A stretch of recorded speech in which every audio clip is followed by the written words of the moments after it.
Intel தன்னோட 15வது generation ப்ராசஸருக்கு naming ஸ்கீமை மொத்தமாக மாற்றிட்டான். 15வது ஜென்ரேஷனுக்கு 15வது ஜென்ரேஷன் நேம் வைக்காமல் வேறு மாதிரி நேம் வச்சதுனால பிசி எப்படி வாங்குறது நிறைய பேர் கன்ஃபியூஷன். இதுக்கு முன்னாடி i3, i5, i7 அப்புறம் i9 அப்படின்னு பேர் வச்சுக்கிட்டு இருந்த இன்டெல் இப்போ ஃபுல்லாக மாற்றிட்டான்.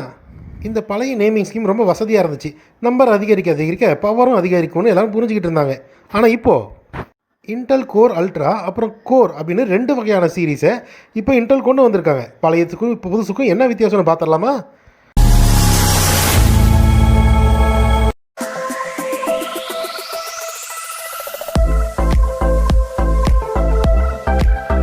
சீரீஸில் ஃபஸ்ட்டு பார்க்க போகிறது இன்டெல் கோர் ப்ராசஸர்ஸ். இது இன்டெல் i3க்கும் i5க்கும் சக்ஸஸர்னு சொல்லிக்கலாம். இது பேசிக் லெவல் ப்ராசஸர் தான். இதை வச்சு சாதாரணமான வெப் ப்ரௌசிங் பண்ணலாம், ஸ்டூடெண்ட்ஸ்க்கு யூஸ் ஆகும், ஆஃபீஸ் ஒர்க்குக்கு யூஸ் ஆகும், படம் பார்க்கலாம், மல்டிமீடியா யூசேஜ் பண்ணலாம், சின்னதாக கேம்ஸ் விளையாண்டிக்கலாம், அவ்வளோதான். மற்றபடி கிராஃபிக்ஸ்லாம் பெருசாக எதிர்பார்த்துறாதீங்க. அடுத்து நம்ம பார்க்க போகிறது கோர் அல்ட்ரா சீரீஸ் ப்ராசஸர். இதில் தான் நீங்கள் மேசிவான விஷயங்களை பார்க்க போகிறீங்க. கம்ப்யூட்டரை தாறுமாறாக யூஸ் பண்ணுறவங்க, கண்டென்ட் கிரியேட்டர்ஸ், கேமர்ஸுக்கெல்லாம் இது வரப்பிரசாதனே சொல்லலாம்.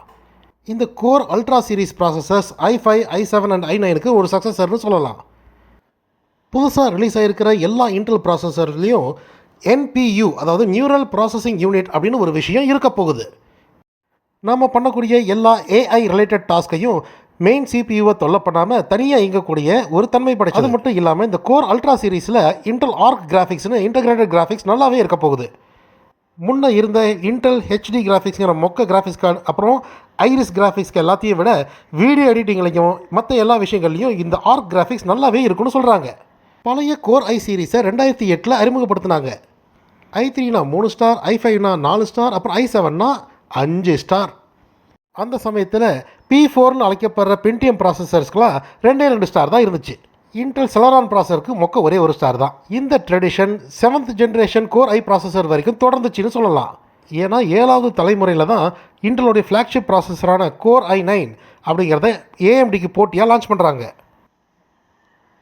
காலப்போக்கில் இந்த 4 ப்ராசஸருக்கும் நடுவில் இருக்க வித்தியாசத்தை மக்கள் நல்லாவே புரிஞ்சுக்கிட்டாங்கன்னு தான் சொல்லணும்.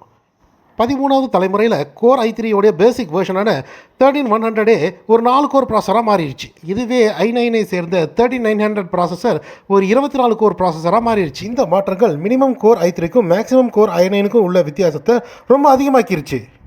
இது தனி சீரீஸை கொண்டு வர அளவுக்கு மாறிடுச்சுன்னு சொல்லலாம். எப்படி பென்டியம் ப்ராசஸருக்கும் செலரான் ப்ராசஸருக்கும் இடையில் உள்ள வித்தியாசங்கள் கோர் i3யோட மாறிச்சோ அதே மாதிரி இப்போது இந்த புது நேமிங் ஸ்கீம்ஸ் எப்படி ஒர்க் ஆகுதுங்கிறத பற்றி தெளிவாக பார்க்கலாம். இன்டெல் இப்போ என்ன பண்ணி வச்சுருக்காங்கன்னா, இன்டெல் கோர் i3யை i5, i7 அண்ட் i9 கிட்டேருந்து பிரித்து எடுத்து கோர் i3யவே லோயர் எண்ட்லேருந்து ஹையர் எண்டு வரைக்கும் 3 சப்டிவிஷன்ஸாக பிரித்து வச்சுருக்காங்க.